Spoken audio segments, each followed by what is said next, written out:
And then we're like, Bryson and I are kind of watching it happen. It's cool. And then we think like Mark is like watching with us. And first he is. And then all of a sudden he's like, what if I have corona? It's like, oh, God damn it. I'm like, oh, no, I got Mark too high. Two best friends just blowing out, talking about what's going on. We might talk about politics or what I bought off Amazon. It's bottle up and explode. Yeah! Woo! Fuck yeah! It's bottle up and explode. Hello, everybody. Welcome to Bottle Up and Explode with Bryson and Michael. I'm Bryson. I'm Michael. And here we are. Michael, why don't you tell the people a little bit about who we are and what we're here doing? My name is Michael Silvio Fortino. I'm the artistic director of Schrodinger's comedy group here in Augusta, Georgia. I'm also an actor of stage and screen. Yes, sir. Yes, sir. Maybe you've seen me on TV shows such as The Deuce as background extra porn actor. Or perhaps maybe you saw me on the Bollywood hit film Police Cars and Trains. I was the security guard. Wonderful, wonderful. And my name is Bryson Lee Chapman. I am a actor of the stage and not the screen. You may have seen me performing in First Friday shows at Le Chat Noir with Schrodinger's We're comics, man. I mean, we're comics, you know. Or you may have seen me doing stand-up at Joe's or at Le Chat. You may have seen me at the grocery store. You may have even seen me at high school if you're listening to this. What's up, guys? Hope you're doing well. And glad to be here. Wow. Shout out to Bryson's high school friends. That's our big demographic here.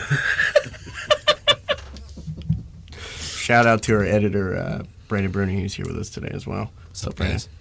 Brandon's making sure we're staying on time. We're staying on topic because we get a little off topic sometimes. Special shout out also to Andrew Jones, who's producing today's production. What's up, Andrew? Thank you. Bryson, what's up, man? How you doing? Man, I'm doing good, man. Just been chilling. This past couple weeks have been a little weird. You know, we got some crazy things going on in our country, but everything's been good. Been doing all around okay. Yeah, it's been kind of crazy. Are you still working? Yes, we've been working right through this. Our hours have been pretty drastically reduced. We've been working like half or less of what we usually do, but then we're also we're getting to pull in that sweet partial unemployment. So I mean, everything's been chill. Yeah, everything's been pretty cool. Yeah, that's nice. Been good. You're still working, or you just started working? I just I work at a restaurant, local burger joint. I'll say that. And we closed. I was laid off for a few weeks. How long? 6 to 8 weeks. 6 to 8 weeks. Brandon and I also work together. I was laid off for about 6 to 8 weeks, which was really hard. It was easy to take money and stay home. It really fucked with my head though. Just being like not being around people. I'm so used to being social, and it was really difficult. But yeah, I'm back to work now, full time. I mean, now that at first when the restaurants were like slowly opening, there were very strong restrictions. Everybody was showing up, and now that they're like looser restrictions, like nobody wants to come. Like it's like legal pot now. It's like nobody wants to smoke legal pot. No one wants to get high anymore. It's like nobody wants to get high anymore. Well, as they say. It's because everyone was so antsy to get out of the house last year, And those stimulus checks are running out. I personally I'm like, yeah, that's true. I'm a little bit more frugal about my gaming subscriptions now. Yeah, because you told me you were kind of going ham with your stimulus check for a minute there, weren't you? No. I don't. Let me just say I was allowing myself to take advantages of deals. I can't hate with my money. I bought a bike and a new phone. So I've made 2 large purchases recently. Well, did you buy it out? Buy it out? What do you mean? Or are you on a payment plan? No, I just bought it. Yeah. Okay. Ba-da-ba-ba-da-bum-bam. Time to thank our sponsors. Woo! Sponsor thanking time. I'd like to thank our sponsor, Le Chat Noir.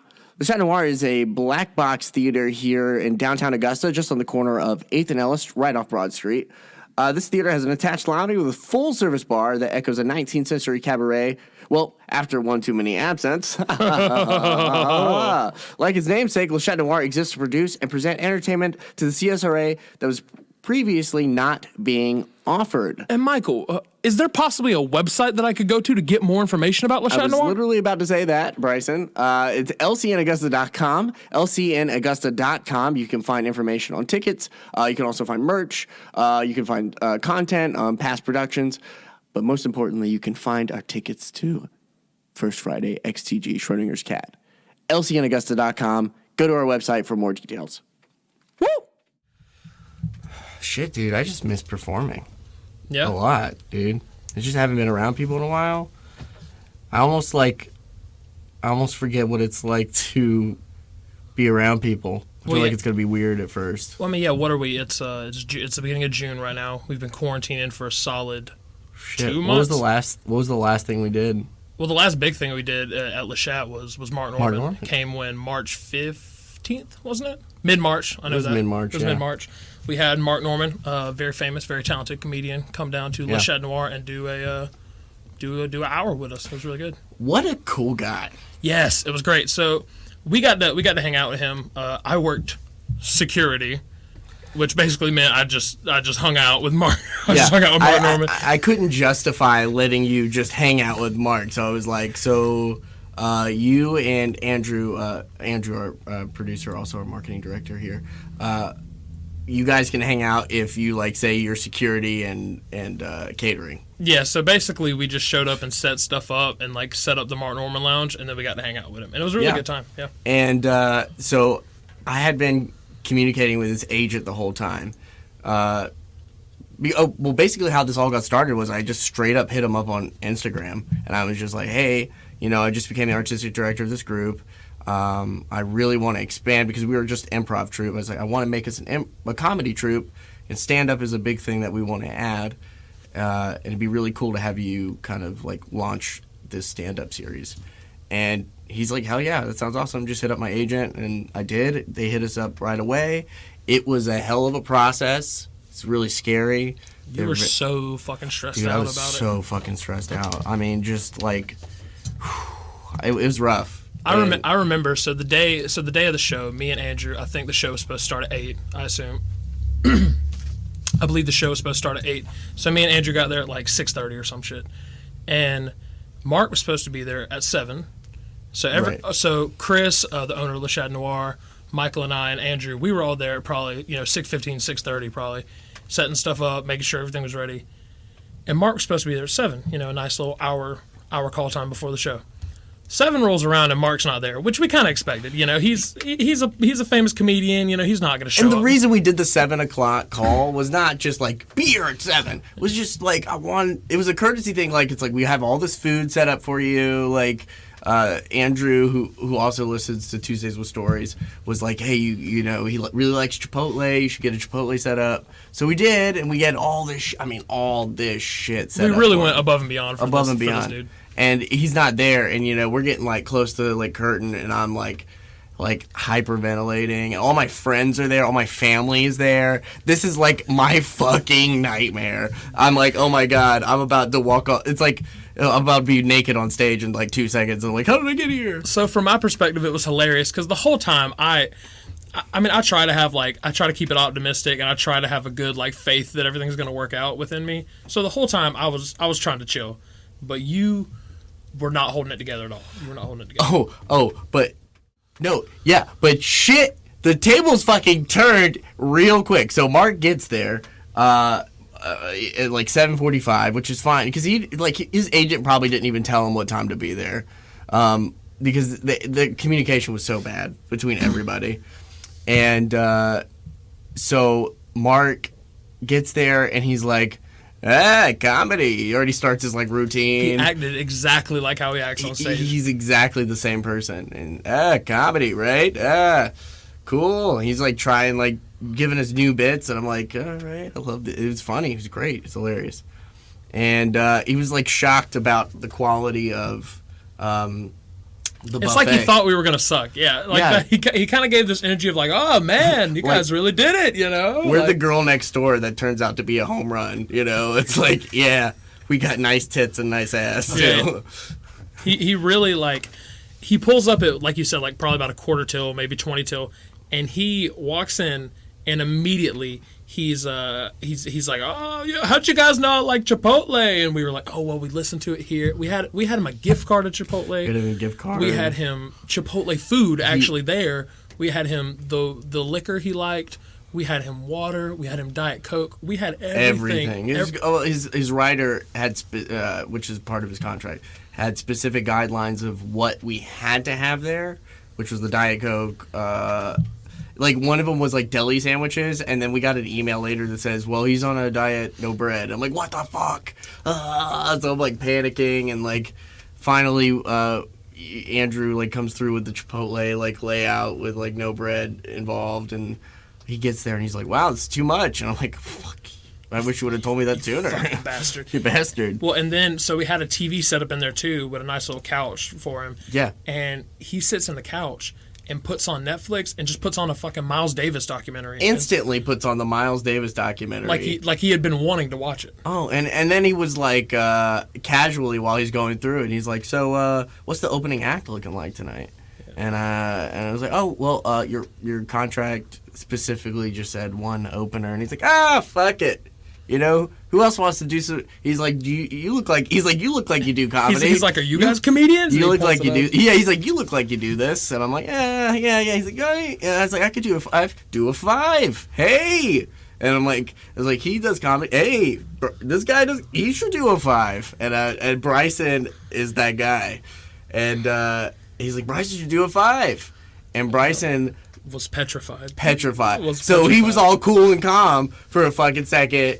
Like, oh, look at Michael getting all stressed, and boy, oh boy, my fear just like crept over to him, and it was hilarious. Okay, so what happened is, like Michael said, this dude, he was coming in to do an hour, and his contract said that he wanted one 15-minute opener.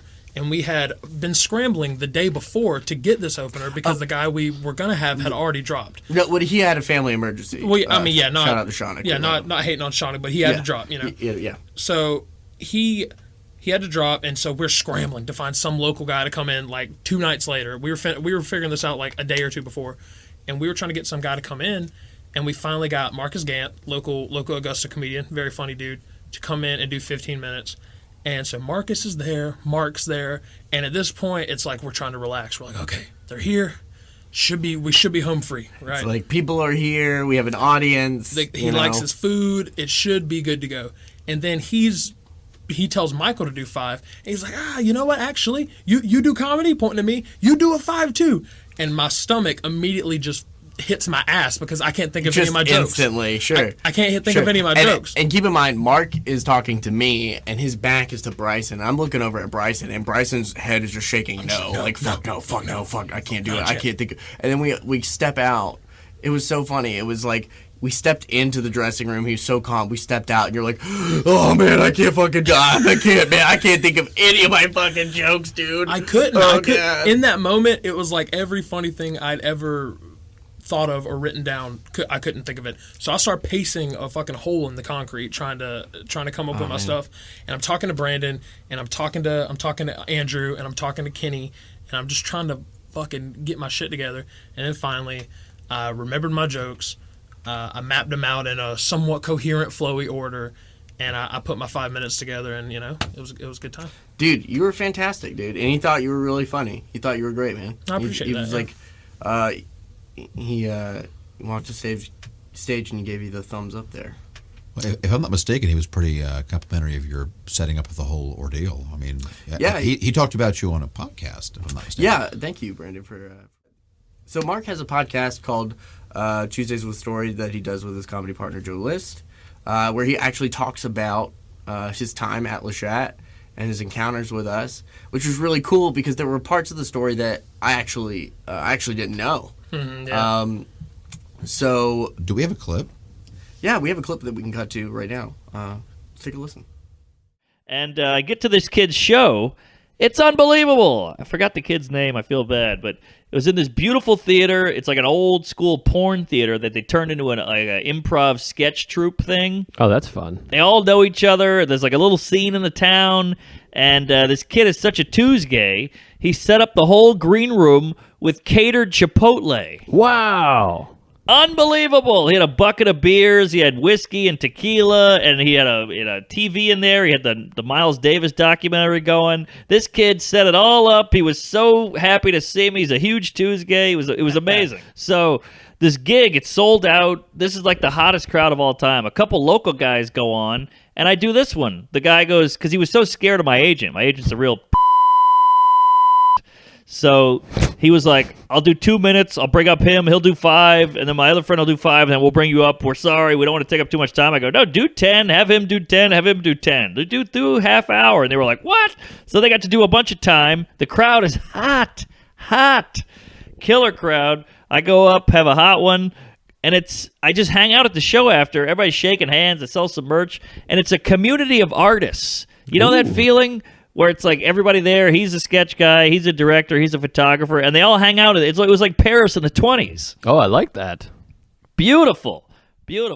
So he really liked the vibe we were giving off, and like you were saying, it's a good stop along the way because audiences here aren't super critical. Like, the area doesn't have a lot of stuff going on. Yeah. There's not a lot of, I mean, not to totally shit on Augusta, but there's not a ton of alternatives, so the audience is pretty loving. He doesn't have to worry about an article coming out the next morning.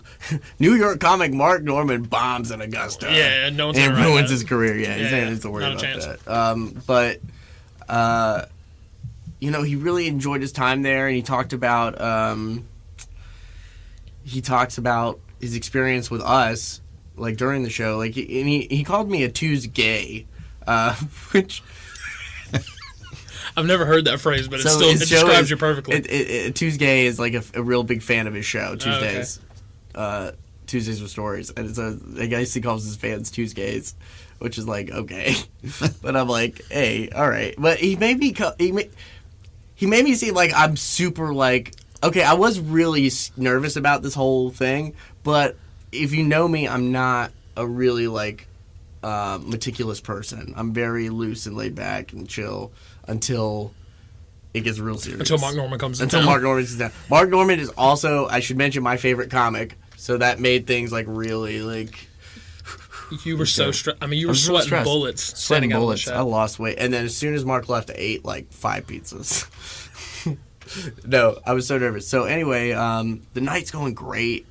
I think the only bad thing that happened was we had a heckler and he handled her. It was hilarious.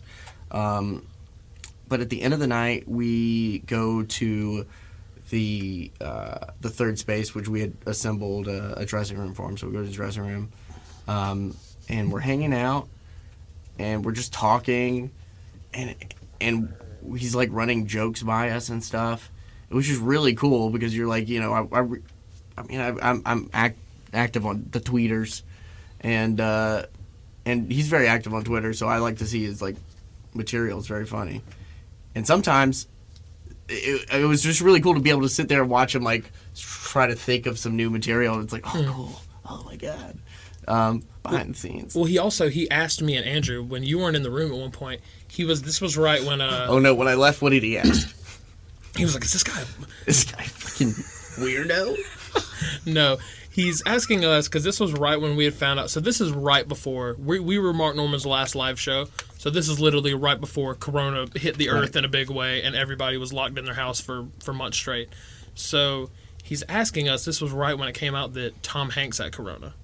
Oh yeah, that's right. Tom, we just found out Tom Hanks had Corona. That's the night the news came out that Tom Hanks I think had I told him. I was like, dude, Hanks got Rona. Oh, man. literally, you looked at your phone and you're like, Yeah. oh my god, they canceled the NBA season and Hanks has Rona. Yeah, that's right. Oh my god, that was crazy. What a crazy night. Yeah. So he's talking about, he's trying to figure out a tweet for this Tom Hanks having Rona thing, and he's talking to me and Andrew, and we're like helping him brainstorm it. And for me, that was like, it was just great to like kind of sit in and be a fly on the wall for him sitting there trying to think of something. Yeah, that was pretty neat. And then I'm a partaker of the weed. The devil's juice. Lay off the weed. The weed. So I had offered originally just because I was like, I want to be polite, and he's a comedian, he probably smokes weed. So at first he was like, no, I don't. Makes me paranoid. Makes me Can't do that. paranoid. Yeah. And I was like, okay. And we're hanging out a little bit, and he's not drinking either. and he's not drinking either. And then all of a sudden, he sees me smoking again. He's like, Hand it over. hand it over. I'll do it. And one of our friends, who I will not name, but he was hanging out with us also. He was another member of our catering security team. He was helping us out, and he has never smoked before. But he really wanted to wait for a good moment. It wasn't any particular reason. Well, because he said he was like I've just never done it before. Yeah. But if Mark, is smoking with y'all and he offers, I'm not going to deny him because I'm Right. never going to get a better first time smoking story. You Sure. know? I mean, it's my best smoking story so far. Easily. So Mark takes a hit, and then my friend takes a hit, and you take a hit, and all of a sudden, our friend who smoked for the first time, he's going crazy. So we're like, not going crazy, but I mean, he's getting that first time experience. He's like, whoa, man, I'm real fucking high, dude. Whoa. So our friend is like starting to feel, he's like, man, I'm not feeling anything. Whoa. And of course, that's when you start to feel it. And he's like, whoa. And then we're like, Bryson and I are kind of watching it happen. It's cool. And then we think like Mark is like watching with us. And first he is. And then all of a sudden he's like, what if I have corona? It's like, oh, God damn it. I'm like, oh, no, I got Mark too high. So shit. And then our unnamed first time smoker friend, he's sitting there, he's like staring at the ground, just with that look of someone who's getting blasted with an experience they don't quite. He was smoking a cigarette and intently looking at the glass in the at the building. He was staring at the ground, smoking the cigarette, and once again pacing holes in the concrete. And then he comes back into the bar, and he's having a conversation with another female friend of ours, and he's just got that look of a dude that doesn't want to be talking because the friend of ours she's very straight laced, very normal, kind of girl, and she didn't know we were smoking. And he's still trying to figure out how his toes why his toes move like that. So basically, we met Mark Norman, did a couple minutes each with him, had a killer night, got him blasted and paranoid. And also got a friend of ours blasted and paranoid. So. And that was his last show. And it hasn't performed live since. That's crazy. But good times. I'm trying. I wake up, pop the pill, throw the shades on. I get a text from my agent. Maybe you should come back. And I'm like, screw it. We're sold out in Atlanta. We're going. It's a tiny room with 80 seats. I'm getting tweets all day. I can't wait to see it in Atlanta. It's going to be awesome. Laughing Skull. Can't wait. I'm gay. I'm like, here we go, baby. So my agent goes, just hang out in this hotel for a second. Let's talk about this. And I'm like, all right. So I go sit by the pool. I got my shirt off. I got a coffee. It's nice. And, the news is coming in, like flights are being canceled, the world is dying, I'm gay, Cuomo's a weirdo. So I'm like, oh, this is weird. So I notice I start feeling jittery. I'm like, well, why am I getting nervous? Am I having an anxiety attack? I took an Adderall. Oh, God. I thought I was I got 18 different drugs in my little pill bottle. I got Molly in there, and Valium, and Xanax, and Adderall, and finasteride. I took an Adderall because I was so high. Oh, my God. A pill was a pill. I just threw it on the sunglasses. So now I'm on the moon. I'm just soaring. I'm so jacked up. It's like I'm on meth. I didn't know that part. I didn't know the part where he got too high, accidentally took a Adderall, and he was fucked up going into quarantine. He seemed to be handling it pretty well, like when we were there with him. Yeah, I thought he was fine. But yeah, no, apparently too high, too paranoid. Way too black. He handled it like a champ. What a terrible way to go into quarantine, though. Yes, no. That's not a great way to head into quarantine. Yeah, I mean, and quarantine was just, we say was, but are we even really out of it yet, Who knows? I mean, today's the 1st of June. And shit's not looking the best right now. We're socially distanced right now. We're 6 feet away from each other, which is hard because usually I'd be jacking you off during the podcast, and I gotta admit it's pretty hard for me. It's pretty hard for me too. I enjoy getting jacked off during the podcast typically. You fucking loser. So what have you been doing during quarantine, Michael? What's your quarantine been like? Oh God, I've watched a lot of TV, a lot of documentaries. I mean, of course, I watched fucking Tiger King. Yeah, like everybody. Yeah. What did you? Who was your least? Oh man, everybody. Doc Antle. No, Easily Doc Antle. easily the biggest douchebag on the show. Oh, by a okay. mile, by a country mile. Sure. Yeah. I actually, it's interesting that we bring the show up because the big meme is fuck Carol Baskin, right? Like that's Sure. obviously the big meme. I think it's because she looks like Hillary Clinton. Well, it's also because the whole show is like engineered to make you hate her, right? Right. And I actually, it's interesting that we talk about Tiger King because I recently watched I love video essays, which for those of you that don't really know what a video essay is, it's basically just like a mini YouTube documentary where they're talking about some topic. And I watched a video essay about how it was called like How Documentaries Lie to You. And it was basically going through how documentaries, even though they're meant to be facts and they're meant to be, they're trying to be objective information, they oftentimes never really are. Big plug to Quentin Reviews on YouTube. Go watch his video, How Documentaries Lie to You. Oh, God, we're plugging other channels now. And but basically he goes through how, he talks about Tiger King specifically because that's obviously the biggest documentary of the last fucking decade. So he goes through it, and really, when you look at the facts, Carol Baskin didn't fucking murder her husband. She didn't. But the documentary puts that so deeply into your mind, and it makes Joe out to be this like hero of the whole thing. That basically the video is like explaining how the documentary is twisting the facts. I don't know. I don't think I never took Joe out as to be a hero at all. I don't think anybody thinks Joe's a hero. I think he's Joe like the is anti-hero of it. He's the pop. Yeah, he's the likable anti-hero because he's just like he's a car accident. He's just fun to watch. Not that car accidents are fun to watch, but it's hard to look away from one. I mean, car accidents they're somewhat fun to watch. It's hilarious. Car accidents. Am I right? So so what's your thoughts on that? Like, do you think? I think it's unfair how Carol was painted in this whole entire documentary. Mm-hmm. I think everybody got stuck on the fact that she killed her husband instead of the fact that Doc Antle and Joe and those other fucking hillbillies are running like sex cults, essentially. Like Tiger Zoo sex cults. Yeah. Everybody else pretty much fucking sucks. It's like, I don't understand. Like, she's not, like, that whole situation's fucking weird. Whatever that whole thing was. Well, I mean, I feel like husband. That's really the core of the show. Is not like, you're right. I mean, Joe's not really a hero. I may have misspoke there. Really, the whole show was meant to just be like, look at this fuck shit that happened. Yeah. You know what I'm saying? It's the Joe Exotic show. He's definitely, if there's a protagonist of it, I mean, he's the one on the thumbnail on Netflix. Yeah. So I mean, he's obviously the main person you're supposed to root for, if there is someone you're supposed to root for. But yeah, I feel like that show really gives Carol Baskin kind of gives her a raw deal, because if you really look at it objectively, what did she really do wrong? Except change his will.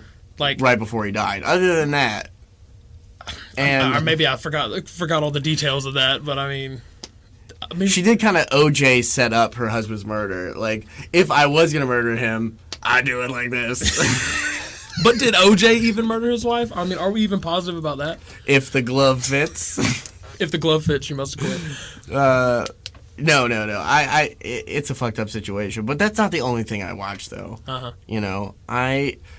I was falling apart in quarantine, and I knew it when I started watching this show called The Repair Shop. And The Repair Shop is a British show about repairing family objects. Dude, I'm getting choked up talking about it. Family, like old family belongings. Like, okay, the preview. I'll just give you the preview setup when you just kind of lay over the title. Okay. This was my grandmother's. It's a British show, by the way. Okay, yeah.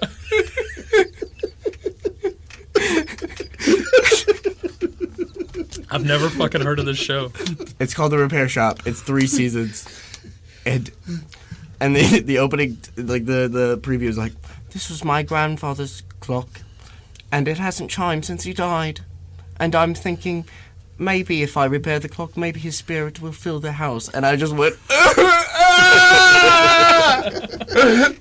fuck.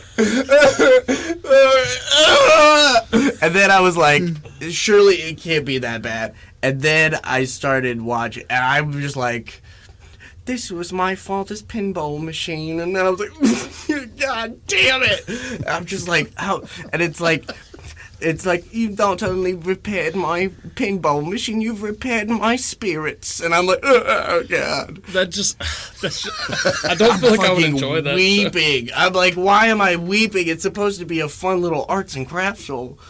It's a fun little arts and crafts show. And I'm just crying. So it's not like a sad show. You're just making it sad. I mean, it like sets it up. It kind of like Hallmark cards. It's sets emotional, It up. It's right? emotional, but I don't think they were expecting people to openly weep during episodes. I don't think you're supposed to. I think that's only you, bud. I think you're were projecting that. I think they were hoping you'd take away like oh, isn't this like a cool way to repair something? And not openly crying Emotional loudly. catharsis. Yeah. It's like you're supposed to repair your soul. It was great. It's a great show though, and I cry every time. Today's episode of Bottle Up and Explode is brought to you by the Alley Downtown Tap Room. The Alley Downtown Tap Room is the #1 place for craft beer. They have 48 taps with a variety of beer, ciders, wine, kombuchas, sodas, and coffee. Pay by the ounce or pay by the pint. Now, like a lot of businesses, the Alley Downtown Tap Room is going through a real tricky time right now. So their hours are limited right now. So check their website out for that. You can also check their website for to purchase a gift card, beer, or merch.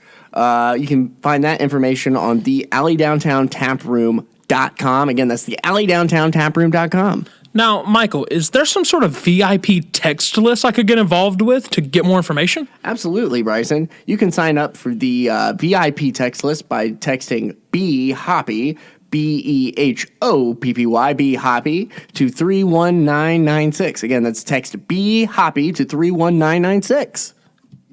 No, I'm just kidding, buddy. So that's what you've been doing? You've been watching Tiger Netflix, King and sad British I've been playing shows. Red Dead Redemption 2. Little, as they call it, Yeehaw Skyrim, which it is. It's a lot more. It's a lot more interactive of what you can craft, what you can eat, what you can do. I thought that shit was cool. Have you so do you know what happens at the end? No. Okay, that's why I asked. That's why I asked. And you know what? Guess what? I got it off my stimulus check game pack. God damn it! I got it off of the game subscription I got with my stimulus check. So who's so stupid now? So you don't know the story. You don't know how it pans out. I understand it's the prequel to Red Dead Redemption. Okay. Have you played Red Dead Redemption 1? I have played Red Dead Redemption 1, yes. So you know that John Marston does not die at the end. You know that much. Right? Of the Spoiler alert. Well, maybe other people haven't played the game. Maybe our listeners. I just want to take a second for our listeners and say, yeah, Bryson is that asshole. I'm not even being that asshole, but if they know what Red Dead Redemption 1 is, I'm trying to be funny here. Okay, they would obviously know. Speaking of spoiler assholes, okay, so ESPN, Uncut Gems, fantastic. I haven't seen it yet, but stellar reviews. Adam Sandler is a god. Came out on Netflix. The day it came out, ESPN dropped an article about one of the major plot points of the film and spoiled the whole fucking movie. Did they put a spoiler warning in it? No! They were like, on this day in history, this is the day in Uncut Gems where, not going to spoil it for everybody else, but something happened with Kevin Garnett. I'll be honest, man. I am. You said I'm that asshole. I guess I am, because to me it's like, if you don't want to know how it ends, don't go reading articles blatantly about it. No. I wasn't. Page, it was an ESPN article. It was like an on this day thing, which is completely irrelevant to the film. It's not ESPN Sports. I mean, I guess they were just trying to troll your ass, and maybe they got your ass. Maybe they were trying to get me. They fucking did it, clearly. They got me. Yeah, but I read the comments. Everybody was pissed also. I'm that guy that when a new movie comes out, I'm not even, this isn't even a bit, I genuinely do this. When a new movie comes out, I did it for Infinity War, I did it for Endgame, I immediately look up whatever the biggest spoiler is and learn whatever it is. That way I have it cocked and loaded to drop on someone if I want to be. It's horrible, right? But I do that. That's so funny. That if someone pisses me off, I've just got it ready. That's hilarious. What an unselfish thing of you to do. Oh, well, because spoilers don't bother me. I almost always look up how something ends before I watch it or read it. I remember going to see what was the Star Wars movie, the first one of this saga? Force Awakens. I went and saw it with my friend Dustin, Brandon, my friend Keith, and there was this guy walking out of the theater, and he was like, "Man, I can't believe Han Solo," and I was like, "Shut up!" So somebody was like, "Shut the fuck up! Shut the fuck up! Don't do it!" Like people were fucking okay, that's angry. kind of fucked. Because I will say that's kind of fucked because you're just yelling shit out and no one, you know what I'm saying? You don't have no clue who's gonna hear it, if they want to hear it or not. So yeah, that's kind of fucked. But I'm just glad that I'm just glad some of these restrictions are finally starting to be lifted a little bit, you know, so we can at least like walk around downtown a little bit. yeah, I mean, we all need to get back out into the world because I mean, quarantine's been just fucking brutal from like a mental health perspective. My fucking anxiety has been through the roof. I've been going to sleep. I've got like these like tight chest pains. Probably should call my doctor, but I think that's more of a medical issue. I I think spilled some water on my pants, aka just peed myself. No, I'm just like been so anxious. I can't look on Facebook anymore. I can't stay gotta stay away from like just so depressing. Everything is so depressing. Yeah. And honestly, it's just yeah. I don't think my anxiety has been this bad since like I was in high school or middle school. Just get my ass beat. yeah. So me and you have been friends for a long time, so I know this, but the listeners obviously don't know this. Sure. You got viciously bullied in school. Viciously Now, bullied. Michael in didn't school. get, I like to say he got like cartoon bullied. Like he didn't, because real bullying, at least in my experience, my bullying has been very what I view as like real bullying. Sure. People call you names. You might get fucked with physically a little bit. Someone Sure, might absolutely. try to fight you, you know. Yeah. I mean, also, I'm a much larger person, and I assume I've been larger than you probably my whole life. So, Absolutely. I'm much less easily physically dominated. I was probably from this point in my life, I was probably from 4'7" to probably 5'7" height wise, and then weight wise, I was like 85 pounds to 110 pounds. Yeah. In this span of my life, so I was always small, light, short. And I mean, so my bullying stories, like I said, are very, very simple. Got called fat, got called names. A lot of people didn't really talk to me. My bullying stories are much more lonely than they are like abusive. sure. Like I just didn't have friends. You know what I'm saying? That's how my bullying was. People just didn't talk to me. But you got like openly, brutally bullied. I was the community nerd, you know. I feel like everybody wanted to chime in. It's like I felt like it was my duty to be bullied at times. Like, you know, I understand it's bringing everybody together in this class. All 31 other students are making fun of me right now. You were like the lightning rod of your school. Yeah, that's like, yeah, this guy's a fucking loser. Yeah, he is a fucking loser. Fuck this guy. Hey, high five. I like you. Let's go to a party. So like, what's some shit that happened to you? Give me a story. Okay, so, okay, first off, I remember the first time I was ever bullied. I was 8 years old. His name was Brendan Phillips. Fuck you, Brendan. If you're listening to this shit You're right listening now, to this right now. Fuck you. this is what you did to Michael. This is what you did to me. No, I was, I'm Italian, and I already had a mustache at 8. Like, look, I understand how funny this is, so I'm able to laugh at it now. I had a pencil mustache, like a chocolate milk stash on my lip, and he's like, dude, do you have a mustache? This guy's got a mustache! Oh! And then I was like, oh my god, I don't like this. And then, like, from there, I got bullied. This is one of my favorite stories, is I was peeing at a urinal, as men do, or as boys do, in my case. Boys and men. Boys to men. Men to boys. I was peeing in the urinal, and a fun game that my bullies like to play is push him while he's peeing. Just kick Michael in the ass while he's taking a piss. Sure. And I bet I would have kicked ass in this game. I would have been so good. You would at have been great at it. Yeah, you would have been so good because you're very agile. Yeah, and so you're like I'm spry. out of nowhere. Pea shirt out of nowhere. So I'm peeing, and so I told you I'm small, so the clothes don't fit me great in general. So this shirt's a little big on me, so I kind of have to like pull my shirt up a little bit to pee because it's like it hangs down. Well, pretty also, low. you got that Italian hog that you got. Yeah, I get that big Italian stallion. Yeah. Nah, so I'm peeing, and this dude just kicks me or pushes me, and I just pee all over my fucking shirt. I mean, all over my shirt. And I'm just like freaking out because I'm like, I don't have another shirt and I can't go out there and I'm fucked. And like, I tell my teacher what happens and they write him up, like, because it's like, clearly this young man has pee on his shirt. The evidence is right Yeah, there. otherwise, if I would have said, this guy kicked me while I was peeing, he's like, quit being a puss. Get over it. No, but it was like, oh God, and they looked at the kid and he was like, Matthew, that's a hell of a lot of pee. I gotta write you up on this one. I mean, you could have, it was like a big smiley face, like all over my shirt of pee. I remember my bullying stories. Like I said, mine have a much more like lonely quality to them. Yours are kind of like funny and abusive, and oh sure, no one ever like really physically fucked with me. Once again, because I was like the biggest kid in any given class I was in, so no one really physically bullied with me. But let me tell you that emotional, mental side of it, they'll get they you. kicked my ass with that. So I have this one vivid memory of me down on the playground, and I had like literally like one friend, this kid Jordan, and me and him would hang out. Me and him would hang out at lunch or in recess every day or whatever. And we're down there. And Jordan is like, so I think he must have been absent that day because I remember being by myself. So Jordan must not have been around.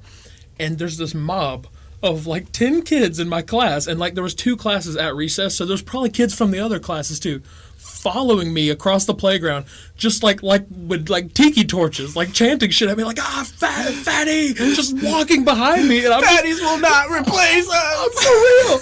It's like I'm walking across the playground, just trying my best to mind my own business, and this lynch mob is just in tow, like you fatty, Bryson the fatty. And they're just walking after me, and I remember like you're fucking Shrek. Yes, like I'm fucking Shrek. I swear, I watched Shrek as a kid and related to it.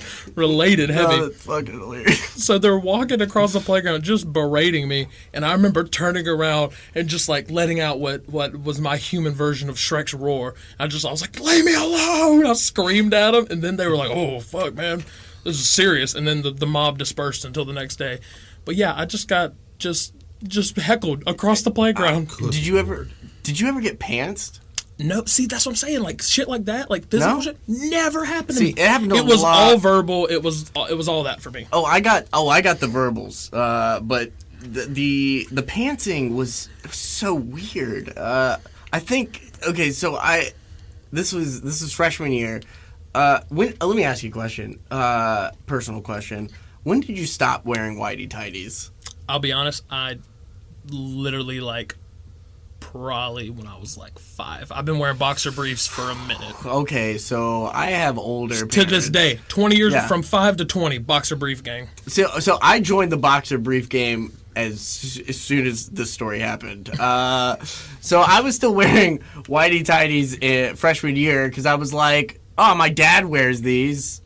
Again, older dad. And I was like, oh, these are supportive, you know. We got my big Italian dog. Yeah. I can't even get through that. It's so funny. Got my big Italian dog. Well, I'll tell you why. After you tell me about your tidy whities, I'll tell you why I've always been a firm member of boxer brief gang. So I was like, I always wanted something supportive because I ran too, like I did track. And freshman year, I'm at Evans High School, and I'm in front of my crush. I'm talking to my crush. All the girls like me because like I'm like not like me like friend wise because I got that feminine touch, you know. You were their gay. You were their gay friend before they knew what gay was. I was their gay friend. But yes, exactly. And they were like, "Oh, you're straight. Oh, this is weird." And I'm like, "I know, I know, right? I know. I love you." And they're like, "Get out of here." So I was talking to my high school crush, and one of them, and these guys going behind me and pants me right in front of her. Underwear too, or just? Oh, thank God! Thank God! No peen came out. Oh, okay. So this is how they saw the tidy whities. This is how they saw the tidy whities. Like, what the fuck? Yeah, I wish they just would have gone straight for the peen at this point. I mean, she probably would have enjoyed it. It was more catastrophic. So I think, isn't that weird though? Isn't it weird that I was more embarrassed for them to know that I wore whitey tidies than for them to actually see my peen? Yeah. That is a little weird. That's really weird. And it was devastating because everyone was like, that's the thing they grasped to. They're like, fucking whitey tighties? And I was like, oh, I know. And then finally switched over. And they got pantsed again. They got that laughed at you just as hard. I'm like, I've switched. And they're like, look at you. And then I got mad at the bully. I'm like, hey, man, fucking quit. And he's like, hey, you're getting too mad. You get too mad, I'll beat your ass. And I'm like, all right, man, I'll cool down. You're absolutely right. I'm real sorry. I was out of line there. And I'm like, what the fuck? Like I said, I think I got bullied in much more psychological ways. Like another memory I have is in PE every year at some point, or maybe it was like twice a year, we would get weighed. And they would like we would get weighed. I remember that. We would get weighed. Yeah, wow. Which is like, looking back, like, what the fuck? What the fuck, dude? So like we would get weighed, and obviously I was always twice as fucking big as everybody else in my class, so I always weighed a lot more. And all the kids, they'd be like, Bryson, how much did you weigh? How much did you weigh, Bryson? Blah, blah, blah. And I'm like, oh, well. And I would tell them less than I actually weighed. Like I said, I think my bullying I have much more deep repressed scars from my bullying than I probably realized. But yeah, they would go look at the chart. I remember once I was like, I'm not telling you guys. And then one of them fucking snuck over there and looked at where he wrote it down. It was like, Bryson weighs 140. Fat ass. And That's mean. They used to do that weight training, like how much I bench, like because I was so small. They're like, Michael can't even bench his fucking body weight. What a bitch, dude! It's so hurtful. Bench my body weight. I have to be an Olympian to bench. Let me tell you, I have been bullied in some. My whole life, I've heard that you're supposed to be able to bench your body weight. Thinking like, oh well, I'm fucking missing the mark on that one a little bit. Dude, I've been bullied in some of the weirdest ways, and I've told you some stories before. Like one time, I was guys pegged me with a tennis ball because I wasn't a Georgia fan. Hey man, you're a Georgia fan! Bam! Ow, no! Like I said, no! My bullying was so subtle, and yours was so just like ham-fisted and brutal. Yeah. And then when I forgot, the conclusion of that story was, when I finally admitted I was a Georgia fan, they were like, all right, fine, you can play wall ball with us. And then I actually threw the tennis ball at the roof of the high school, and then I like fucking ran into my mom's car, and like, go! I was like, God damn, it wasn't even cool. Like I did it on purpose. Like, fuck you, let's go, mom. It was accidental. It was an accidental situation, and I had to run. Please don't hit me. But the most creative way I ever got bullied was when I was in middle school, and I had this dog named Little Dude. His name was Little Dude because we weren't supposed to keep him. He was one of the puppies in the litter, and we were supposed to get rid of him, so we just called him Little Dude until we got rid of him. And I was like, well, we'll keep him, Little Dude. So I was getting ready for school, and somebody shot Little Dude with a pellet gun. And like when we took him to the vet, that's how we found out. Like, what the fuck? Somebody like straight up shot the dog like a fucking crazy person. And there's this bully, his name was Mark Davis. And I don't care about. Fuck you, Mark Davis. Fuck Mark Davis. Fuck you, Mark Davis. And Jesse Robinson calling me fat for all elementary school. Fuck you too. Fuck you too, Jesse Robinson. You got kicked out of school in middle school for selling weed in the 6th grade. I hope you fucking bastard. He ratted you out. Bryce is the one that told on you. Yeah, I'm the reason you got caught, bitch. So